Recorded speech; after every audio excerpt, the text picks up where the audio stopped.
Muito bem.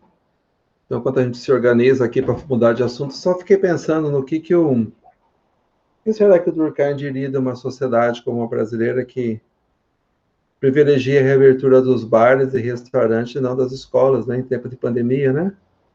Faz essa escolha, né? É mais importante os adultos poderem curtir o barzinho do que as pessoas, as crianças, principalmente mais novas, voltarem para a escola, mesmo que sejam, né, que sejam poucas de cada vez, um pouco tempo, né? Quem será que ele diria sobre a nossa sociedade, né? Fiquei aqui pensando. Alguém quer comentar sobre isso?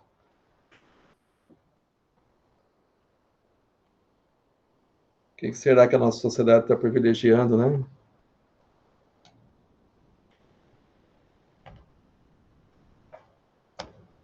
Será que a nossa sociedade está numa profunda crise moral? Como o Durkheim diria isso da gente? Alguém quer opinar?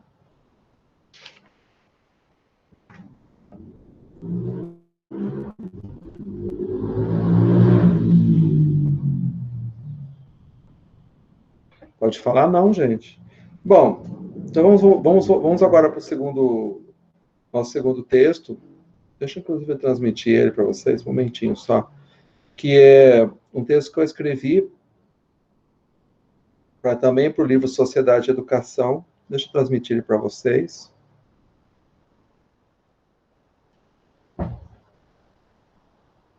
Estão me ouvindo? Alguém só falou ok, estamos. Estão me ouvindo direitinho? Sim, grupo. Obrigado, obrigado. Tá gravando. Não está gravando, se eu falar sozinho, está gravando. Ai, ai, ai. Bom, é um texto que eu escrevi para esse livro Sociedade e Educação, e tem um capítulo chamado Marxismo e Sociologia da Educação, que eu tentei fazer uma introdução às ideias de Marx e de outros autores marxistas importantes para a educação, especialmente para a sociologia da educação. E aí eu comecei com a ideia de que, olhando os textos com influência marxista que falam da educação, a gente encontra dois tipos de influência do próprio Marx e do Engels também, né? Que vocês estudaram bastante em disciplina aí no nosso curso. A primeira ideia, o primeiro legado, a primeira herança do Marx para a educação da união entre ensino e produção, entre trabalho e escola, entre saber e fazer, né? De que eles estavam propondo como princípio pedagógico da educação o trabalho, algo que o Gramsci vai reforçar, e aí o Norman tem razão quando ele falou da questão pedagógica. E tem uma segunda ideia, uma segunda influência do marxismo para pensar a educação, de que a educação escolar principalmente, tem um profundo caráter classista e ideológico, de que a educação ela perpetua ou reforça as classes sociais e ela tem um trabalho ideológico muito poderoso. A gente imagina que a ideia de que a educação tem caráter ideológico e de perpetuação das classes sociais seja uma ideia que seja mais forte no Marx. E, na verdade, não, a primeira ideia é mais forte. A gente vê os textos do Marx e do Engels, eles falam um pouco de educação, mas quando eles falam, a principal ideia que eles trazem é de que é a defesa da conjugação entre escola e trabalho, entre saber e fazer, entre ensino e produção. E existe pouca discussão do caráter ideológico da educação, da escola, do caráter classista da educação no próprio Marx e no Engels. Então a gente vai tratar um pouco mais disso. Ao mesmo tempo, o Marx ele não acreditava que a educação tinha um grande poder transformador, que a educação seria por si só a causadora da revolução social ou a principal responsável pela transformação da sociedade. E nisso ele tinha uma grande divergência para outros socialistas e anarquistas da sua época, que ele vai chamar de socialistas utópicos. Eles acreditavam no poder no poder das ideias, no poder da própria educação, do convencimento para a transformação social. O Marx nunca acreditou muito nisso. Para o Marx, a educação nunca teve uma força esse transformador nunca foi a força transformadora principal. Ele dizia que depois que a sociedade capitalista fosse construída, aí, sociedade socialista fosse implementada, aí sim ela teria uma função importante, né? E já outros socialistas e mesmo anarquistas que precederam o Marx, eles valorizaram muito mais a educação como força transformadora, né? E vamos passar a isso, depois a gente volta a falar do próprio Marx. Na primeira parte do texto da Utopia ao Marxismo, vai falar de que no começo do final do século XVIII, começo do século XIX na Europa, e depois no próprio Estados Unidos, não havia apenas o Marx, o marxismo, como uma ideologia de crítica ao capitalismo e de oposição ao capitalismo, e de defesa de uma transformação social. Existiam, logicamente, ideologias conservadoras, regressistas, mas, mesmo entre as ideologias e ideias políticas que defendiam a transformação da sociedade social, não existia só marxismo. Aliás, eu estou com a camisa do Marx, o evento que a gente fez, né, Marina, em 2018, junto com o Adriano. Eu também com essa camisa aqui, não foi à toa, foi para homenagear aquele evento lá, show. Aqui, ó. Eu gosto mais da parte aqui do estudante jogando pedra, mas a do Marx é legal também. Então, no começo do século XIX, no final do século XVIII, na verdade, na Europa, Estados Unidos, havia uma constelação de ideologias e de atores políticos revolucionários e contestadores ao capitalismo, que pensavam uma sociedade para além do capitalismo. E o Marx e o marxismo era uma dessas ideologias, e nem sempre foi a mais famosa. O Marx vai ganhar fama mais na segunda metade do século XIX, e principalmente depois dele falecer. Vai ter uma influência enorme. O Marx foi reconhecido em vida, foi discutido, foi importante, mas ele especialmente no começo do século XIX e no meados do século XIX, existiam até outros socialistas mais famosos, mais influentes. Mais no começo do século XIX, o Saint-Simon, Robert Owen, o Jacques Fourier. O Saint-Simon e o Fourier eram franceses, o Owen era inglês. Existiam também as primeiras ideias anarquistas desde o final do século XVIII, com William Goodwin, que era um anarco-individualista. Depois o Pierre Proudhon. O William Goodwin era inglês, o Pierre Proudhon era francês.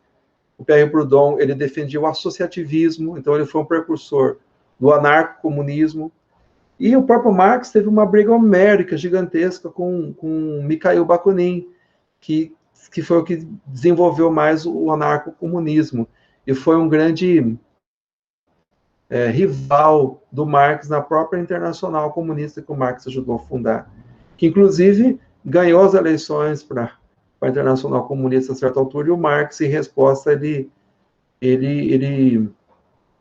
como se diz, ele desmanchou a Internacional Comunista e disse que ia recriar em Nova York. Né? Alguns até dizem que nem aquela criança birrenta que, como não colocam lá no time, ele é o dono da bola, então vão levar embora. Mas, assim, só para dizer que o contexto revolucionário das ideologias e dos partidos revolucionários ao longo do século XIX na Europa era muito complexo e não se resumia ao Marx e ao marxismo, ainda que ele tenha sido o que mais ganhou força, longevidade depois ao longo do tempo. E quase todos esses que eu citei aqui, esses autores, Saint-Simon, Robert Owen, Fourier, deram grande importância à educação. Eles achavam, inclusive, que ela era a principal força transformadora da sociedade, que pelo convencimento, especialmente das camadas, das elites da sociedade, eles iam perceber que o socialismo era melhor e a própria elite ia conduzir a sociedade para o socialismo e orientar, inclusive, a educação das classes trabalhadoras, das classes populares, para uma sociedade coletivista, fundada não no individualismo, na concorrência, no egoísmo, mas no coletivismo, no auxílio mútuo, na solidariedade. Os socialistas utópicos, socialistas, vamos dizer assim, utópicos, na verdade, é um termo pejorativo que o Marx criou contra seus rivais, né? Eles acreditavam que a educação e o convencimento e a força das ideias, elas tinham um grande poder transformador.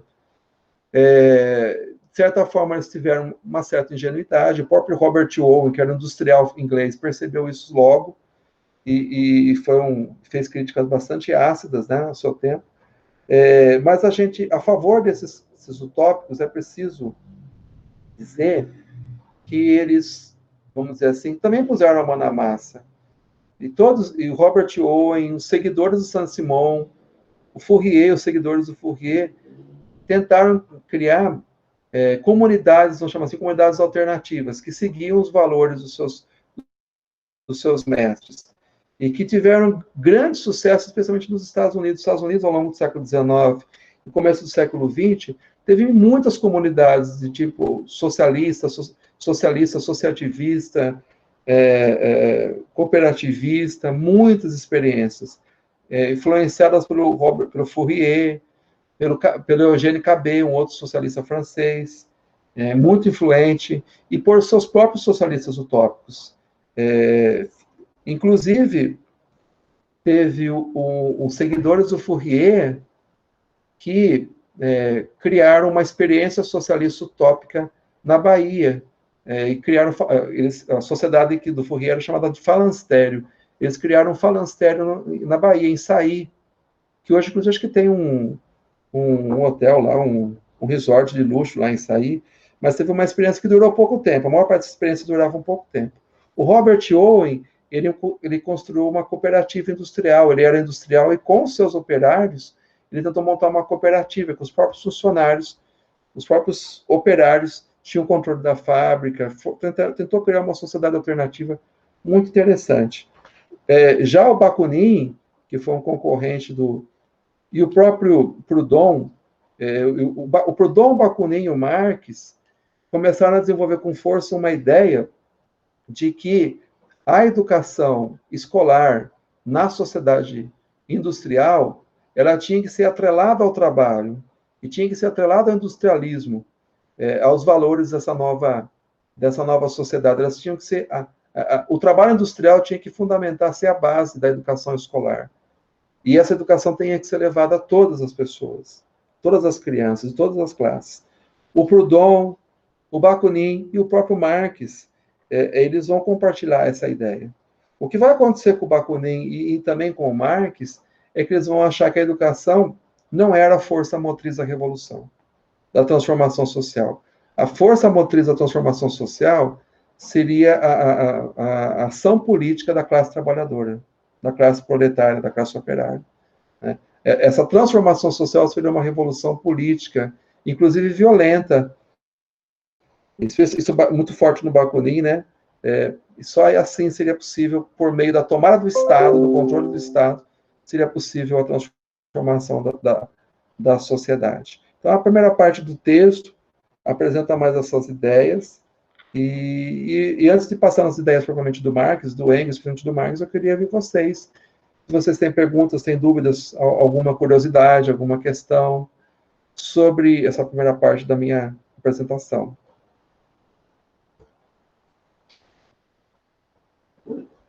Ficou claro? Não ficaram curiosos? Quando vocês estudaram, eu fiquei... O Nalva falou que ok. Uma pergunta, quando vocês estudaram o Marx, deve ter sido com o Adriano,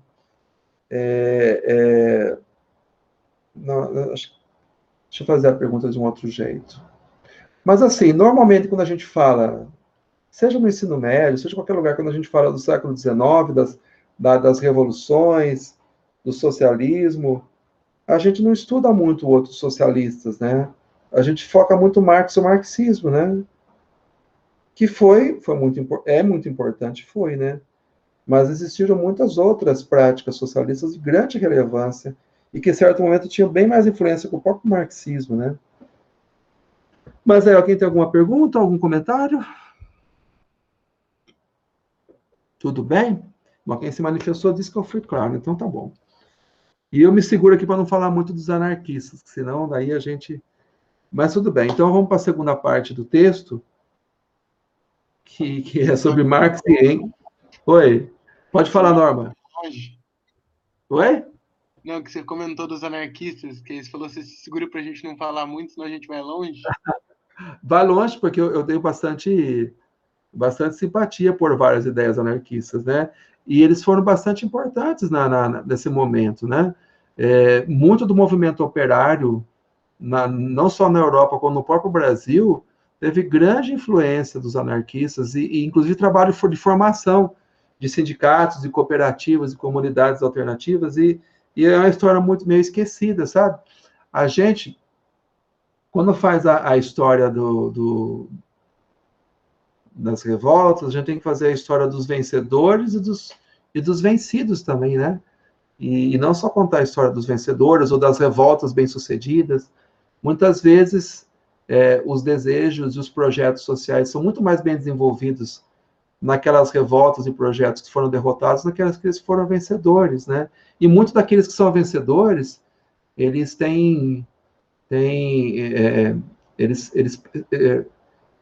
como falam, fazem uso dos frutos que foram colhidos em outras árvores, né? E muitas vezes não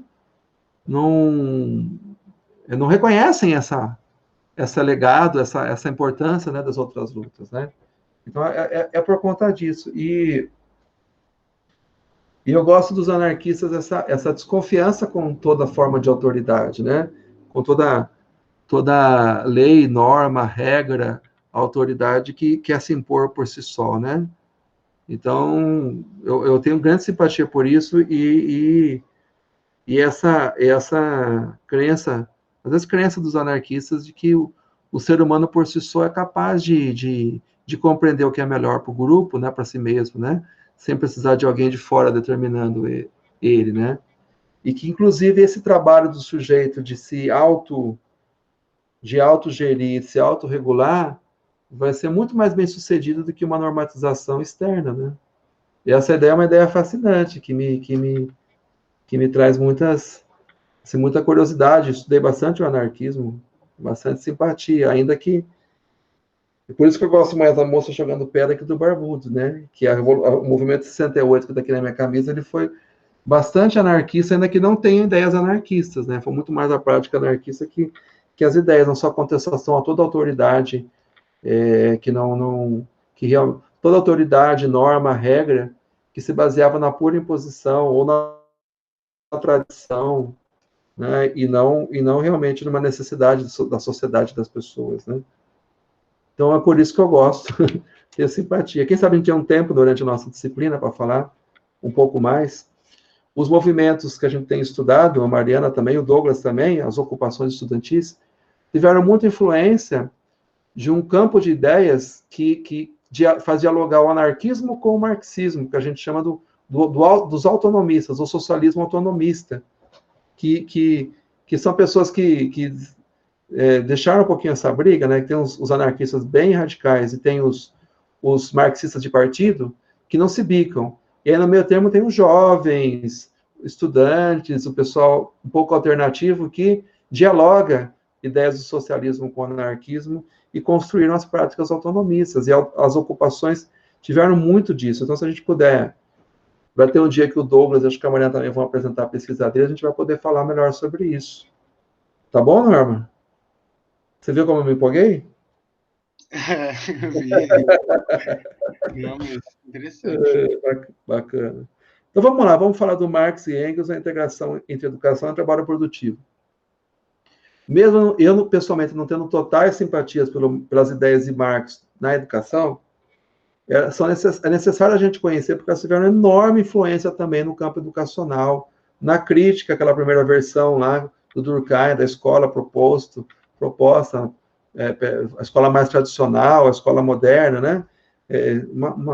Uma face importante da crítica àquela escola veio do Marx, do marxismo, da interpretação dos marxistas a partir das ideias do Marx. Inclusive, muito do que foi o sistema educacional nos países socialistas, o que é um pouco em Cuba, na própria China, em parte, se baseia ou se desbaseia nas ideias do Marx. Então, é importante a gente conhecer o projeto de educação do MST, Movimento Sem Terra, é totalmente inspirado no Marx, mais do que Paulo Freire, na verdade, e outros as ideias do Demerval Saviani, e também que é um dos pensadores de educação mais influentes do Brasil, é uma interpretação do Marx, né?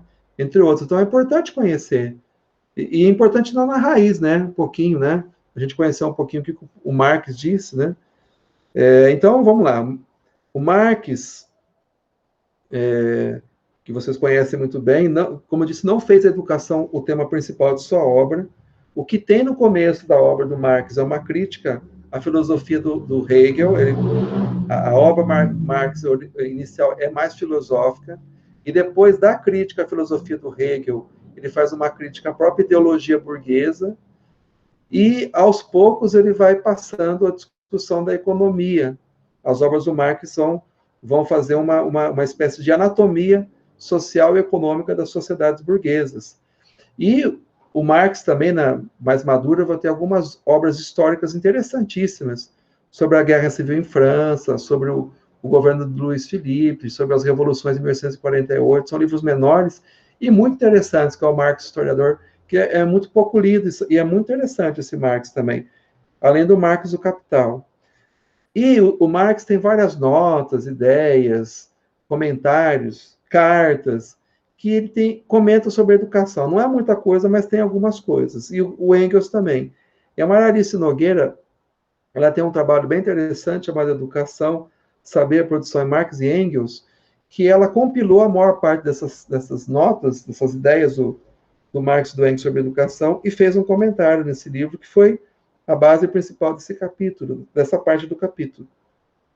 E a Maralice Nogueira vai dizer que a principal ideia do Marx sobre a educação não é que a educação é uma forma de alienação das classes trabalhadoras, mas sim que a educação é muito mais um dever ser, que a educação ela tem que estar aliada ao trabalho, e que, inclusive, estava começando a nascer essa educação socialista, a educação do futuro, estava nascendo dentro do próprio capitalismo, nas indústrias.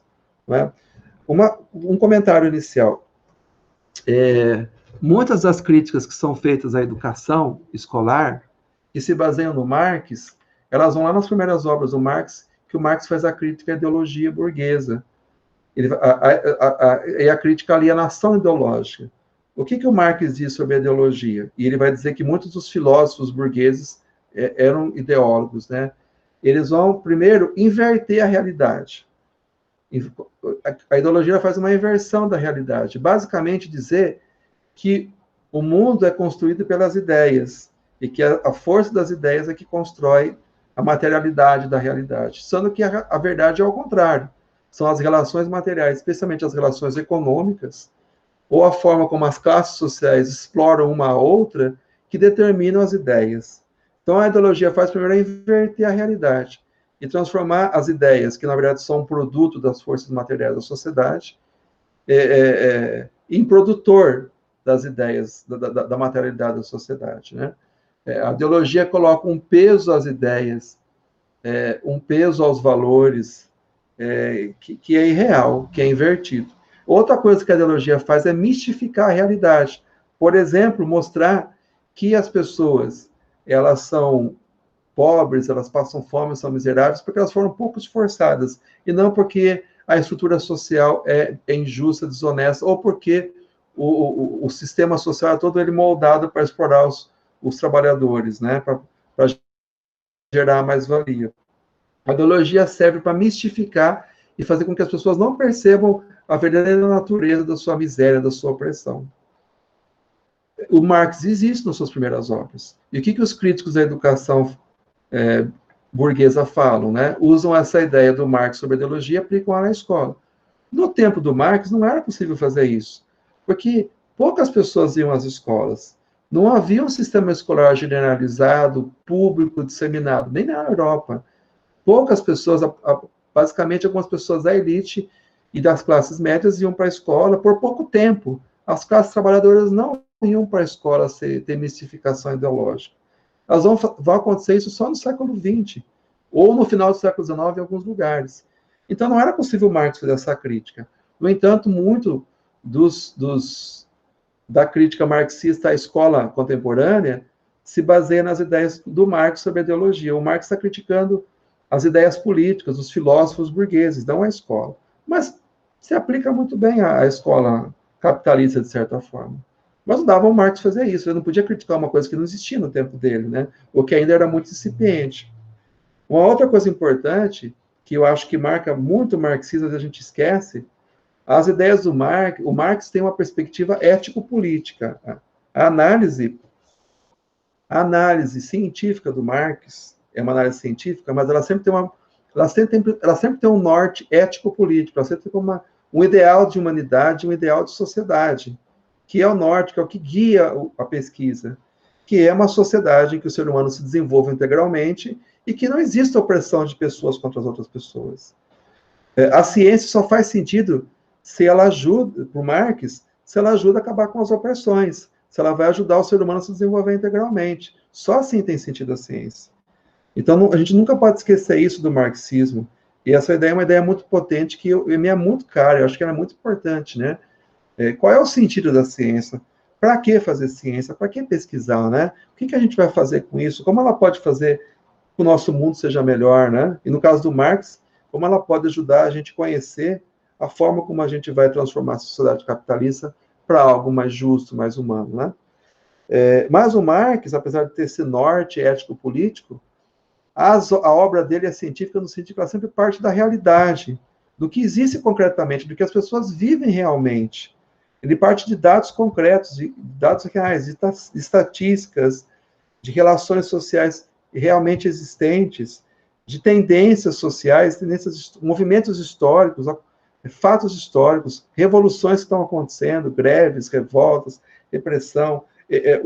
O Marx não se baseia na pura especulação, especialmente as obras dele, a partir de um certo tempo, que se define como um comunista.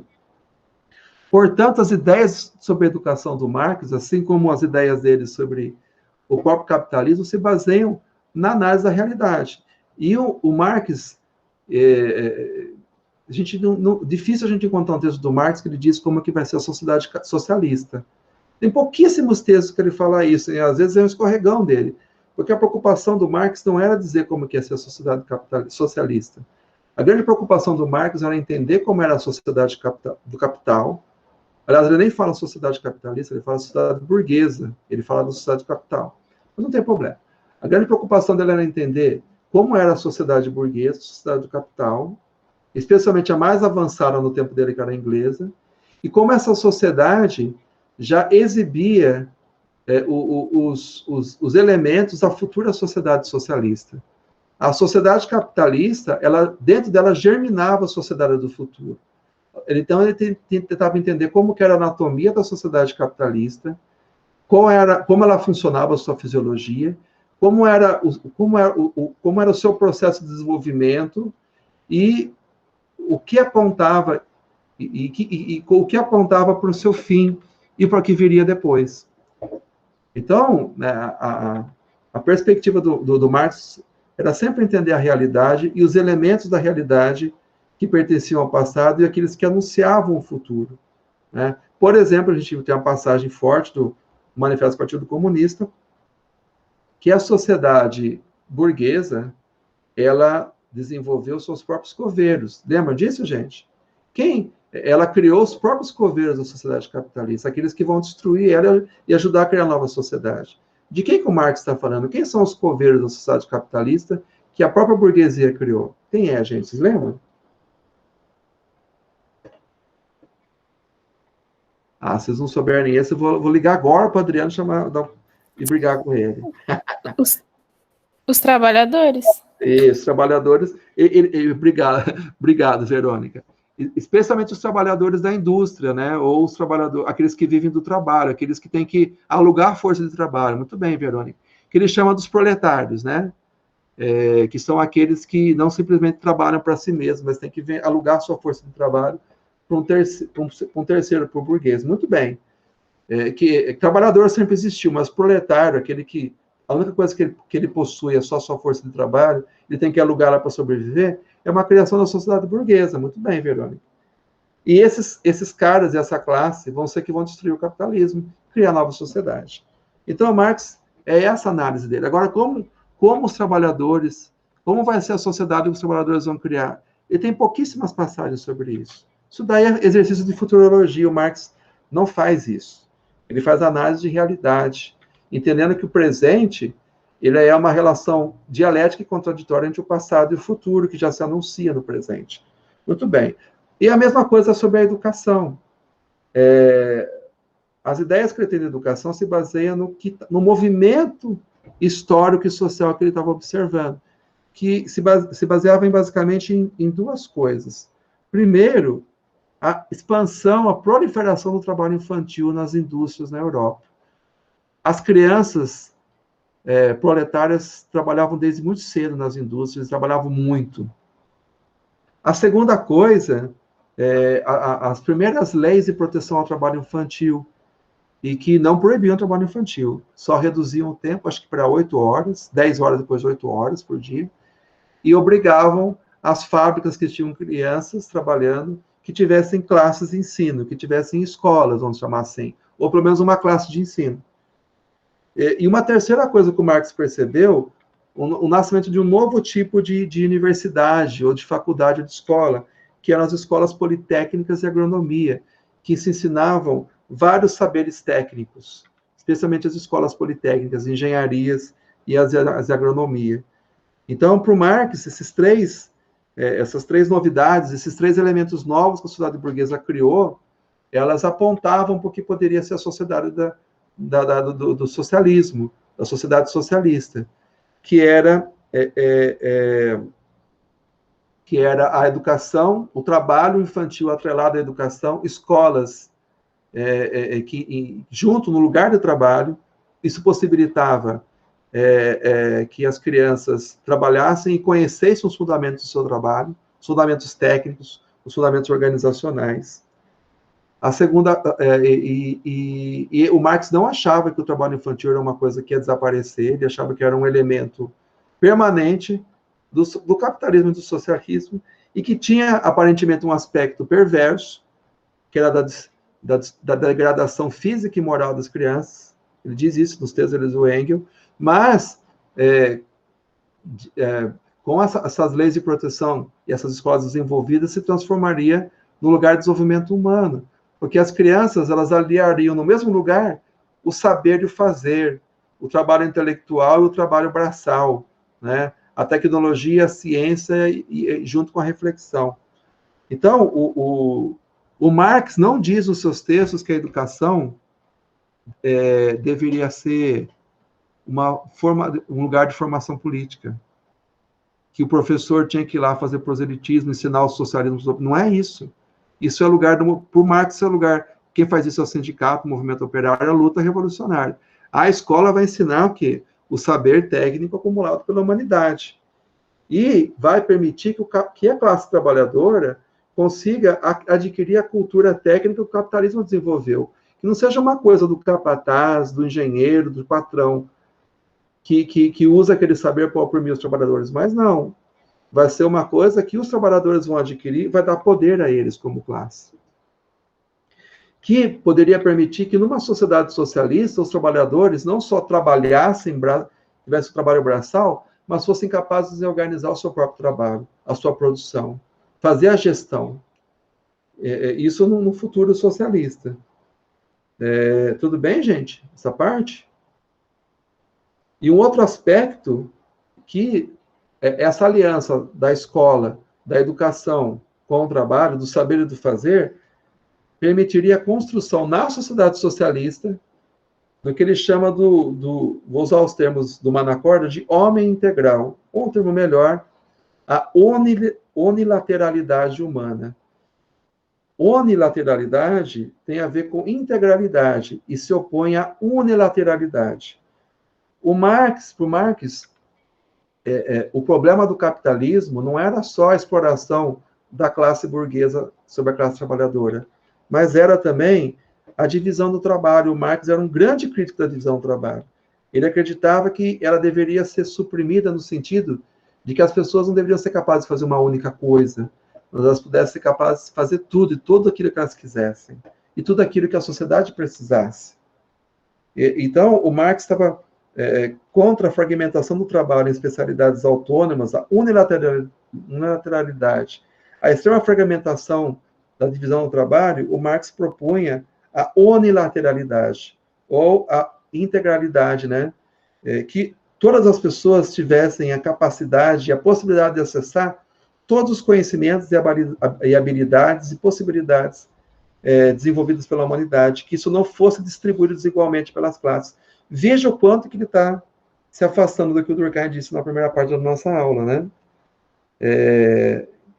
E o Demerval Saviani vai chamar isso daí de politecnia, né? O Manaccord, acho que o termo melhor é ensino tecnológico, né?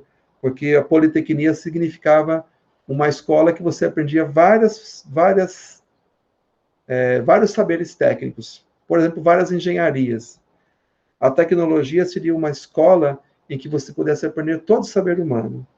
O Marx tinha até uma espécie de utopia de que na sociedade socialista as pessoas pudessem aprender tudo que existisse. Olha que interessante.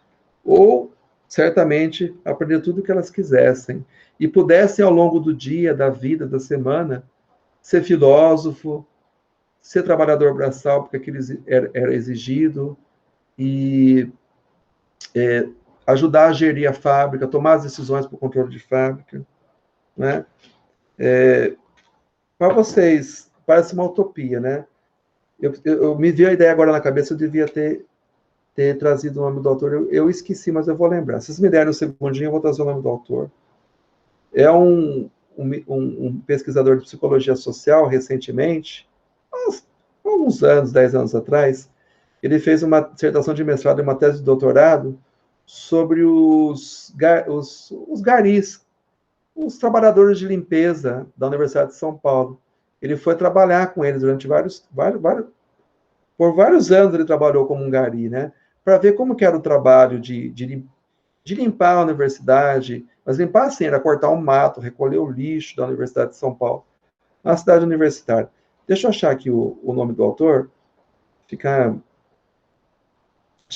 O trabalho chama Homens Invisíveis. Espera aí. Homens Invisíveis é o nome do livro. Relatos de uma humilhação social. O livro é de Fernando Braga da Costa. Eu vou, inclusive, passar o link para vocês. É um livro muito bom. Trabalho muito bom. Por que eu estou chamando esse autor? Porque o Fernando, ele e o Oriol, eles dialogaram muito com o Marx. E aí fica a pergunta, como é que a gente faz? Então, a sociedade precisa que as pessoas recolham lixo, não é? Quem que vai querer recolher o lixo? É um trabalho socialmente necessário, mas talvez acho que as pessoas não têm vocação para ser lixeiro. Eu lembro que uma aluna de psicologia falava assim, não, eu acho que as pessoas que são garis, elas gostam do trabalho delas. Mas por quê? Porque eu acho que elas gostam, minha opinião. Mas eles dizem que não gostam, para a menina, né? A Patricinha. Não, mas é a minha opinião. Eu falei, tá bom, então acabou a ciência, né? Quando você entra na opinião, acabou a ciência. Você não escuta o que as pessoas dizem e você diz que elas acham o que você acha delas, aí acabou a ciência. É o reino da opinião. Mas, em suma, aí fica a pergunta, como que a gente faz uma sociedade que precisa que as pessoas recolham lixo, por mais que... Aí, quando a sociedade precisa recolher o próprio lixo, e se torna uma sociedade... Imagina uma sociedade socialista, tem que recolher o lixo. Aí vai ter lá o comitê gestor, todos os trabalhadores vão lá para decidir como é que faz com o lixo. E aí, como a gente vai fazer com o lixo? Todo mundo tem que recolher, não é? A primeira coisa que vai acontecer, eu acho, é que as pessoas vão produzir menos lixo. Vão reciclar mais, não é? Mas sempre vai sobrar um pouco de lixo para recolher. Como que a gente faz? Uma sociedade socialista. O que vocês acham? O que o Fernando propõe? O que vocês acham? O que dá para fazer? Vocês entenderam a minha pergunta? Né? Recolher o lixo vai ser uma obrigação do professor de sociologia, do reitor, assim como da pessoa reitor, porque assim, qualquer pessoa pode ser reitor, qualquer pessoa pode ser professor, e todas as pessoas podem ser também coletoras de lixo. Como é que a gente faz para resolver isso? O que vocês acham que o Fernando propôs?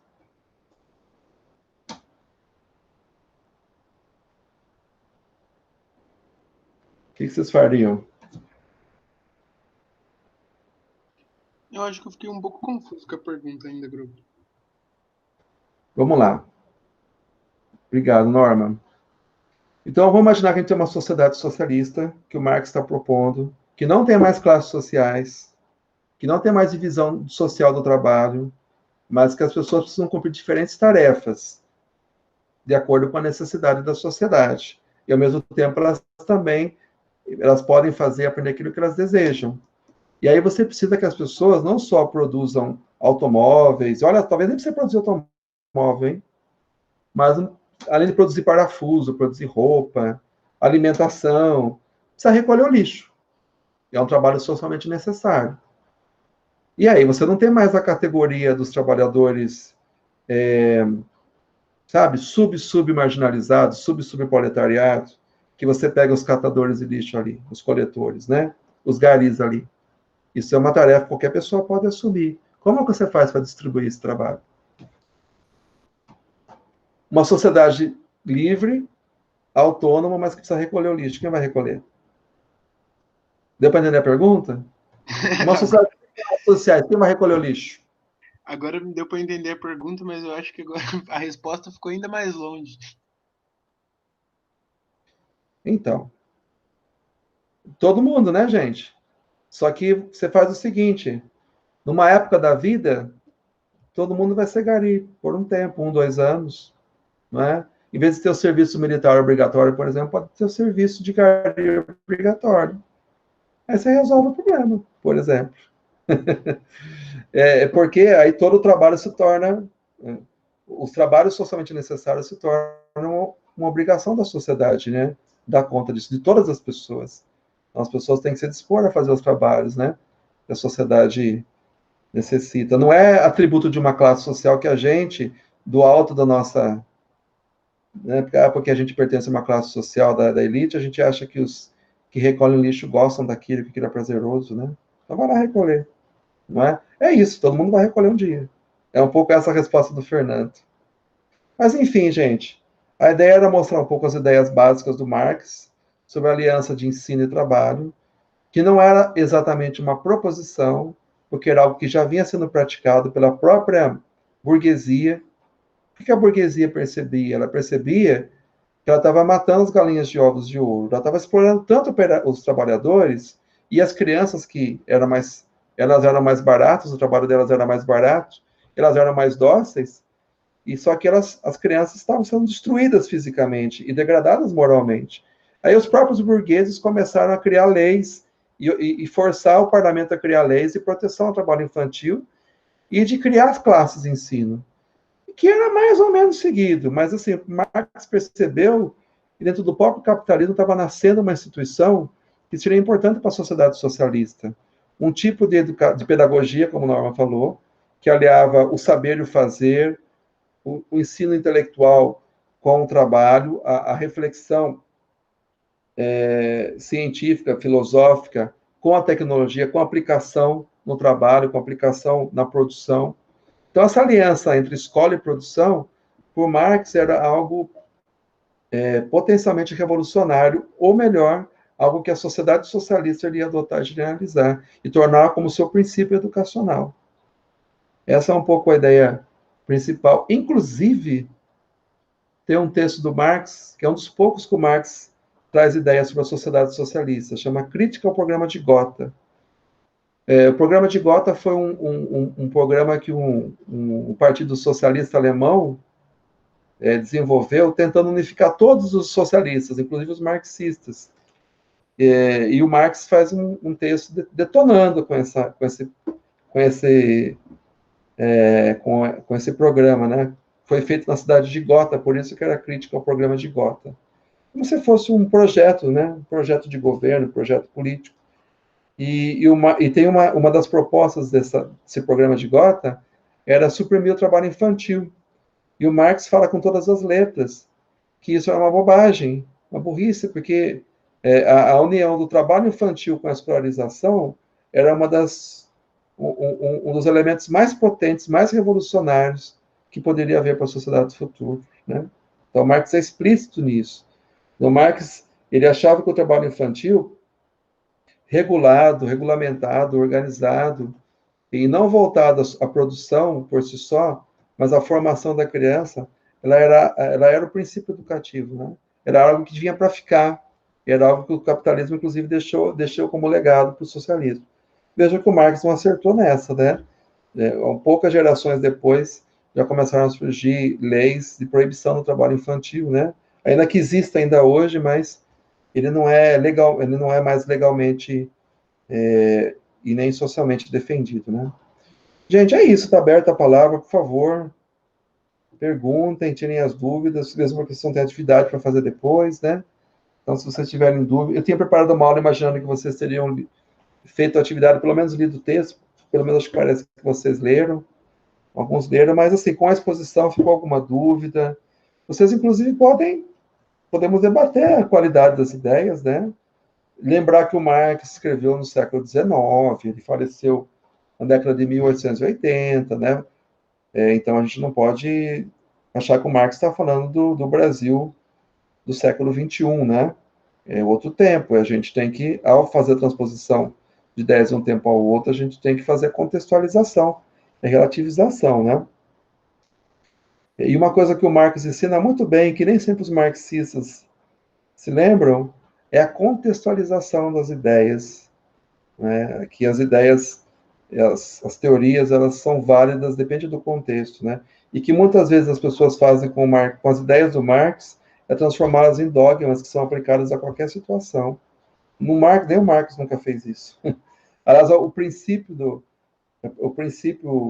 metodológico do Marx é justamente partir da realidade, da análise da realidade e das suas contradições, e sempre tentar ir para além das aparências, né? Agora, uma ideia, uma conclusão que valeu para o século XIX, para valer para o século XXI, a gente tem que analisar o contexto histórico, o contexto social, né? A qual ela se aplica. Senão, não é ciência, nem história, né? Nem filosofia. É religião, de novo, no sentido de dogma, né? E é isso. Está aberta a palavra, gente.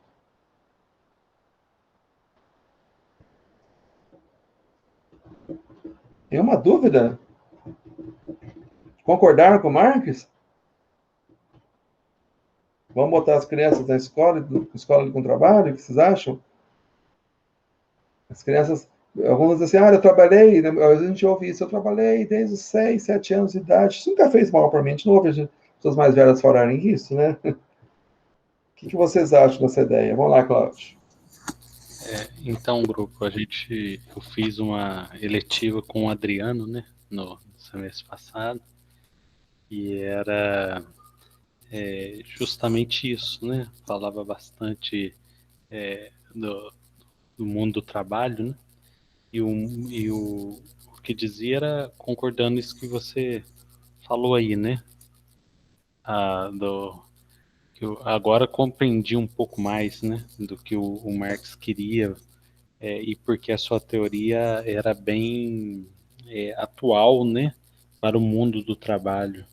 Então, essa desfocalização da educação, tendo com vista a conhecimento politécnico, né, deu a ele esse gancho, que tem os seus seguidores ali, que é o Ricardo Antunes, né, que deu esse gancho para a teoria dele ser atual para o mundo do trabalho, né? Então, complementou aí aonde que entra a educação para ele em seu contexto, né? Agora deu para entender um pouco mais do Marx por essa explanação sua. Legal, obrigado. Eu que agradeço esse retorno, né? O Adriano conhece do Marx muito mais do que eu, né? E ele faz uma leitura muito legal do Marx, focando muito mais no trabalho, ele é um sociólogo do trabalho, eu vim mais para a educação. E a gente tem no campo da educação o Demerval Saviani, principalmente, que é o principal, acho que teórico do marxismo na educação no Brasil, um dos maiores do mundo, ele ainda é professor da Unicamp, né, assim como o Ricardo Antunes, né? Ricardo Antunes no Instituto de Ciências Humanas e Letras, o Demerval Saviani na Faculdade de Educação, acho que ele se aposentou já, mas está muito atuante. Só que o Demerval Saviani, ele vai se inspirar muito no Gramsci, que é o autor da próxima aula. E aí o Gramsci tem isso do Marx, da educação aliado ao trabalho, da educação se basear nos princípios do trabalho industrial, mas não com a criança trabalhando, né? Aí sim, o Demerval Saviani defende os princípios da educação e da politecnia, da educação aliada ao trabalho da politecnia, mas aí inspirado no Gramsci, não com a criança trabalhando. Não é necessário que a criança trabalhe desde muito cedo porque ela conhece os princípios da civilização industrial, né? A educação baseada nesses princípios, por si só, mesmo sem o fazer na fábrica, ela consegue dar conta disso inicialmente, né? Muito bom, gente. Da minha parte é isso. Se ninguém tiver mais perguntas, não vão embora com dúvidas, mas se elas aparecerem depois, a gente pode retomar. Semana que vem nós vamos ter uma aula sobre o Gramsci. Acho que vai ser um pouco mais curta, né? Um autor só. Se vocês tiverem dúvidas que não apareceram hoje, tragam, ou aparecer durante a semana, né? Quando vocês forem descansar e falar assim, nossa, e agora? Se for uma cidade socialista, eu vou ter que trabalhar durante 1 ou 2 anos como garçom. Deixa eu perguntar isso pro professor de novo. Pode perguntar, não tem problema. Mas é isso, gente. Então, vou me despedir. Ninguém mais quer falar nada? Dou-lhe uma, dou-lhe duas. Vamos nos despedir ligando as câmeras, quem puder. O Norman quer falar, Norman? Pode falar. Não, eu achei que você ia falar alguma coisa. Quem puder ligar a câmera, quem passou perfume. Isso. Não está de pijama ou não está desprevenido, deve dar um tchauzinho. Então tá bom. Mariana deve estar de pijama. Gente, um abraço, viu? Bom descanso, até semana que vem. Tchau, vou parar a gravação. Até logo. Ó, Mariana, até logo. Pessoal. Ei, Mariana.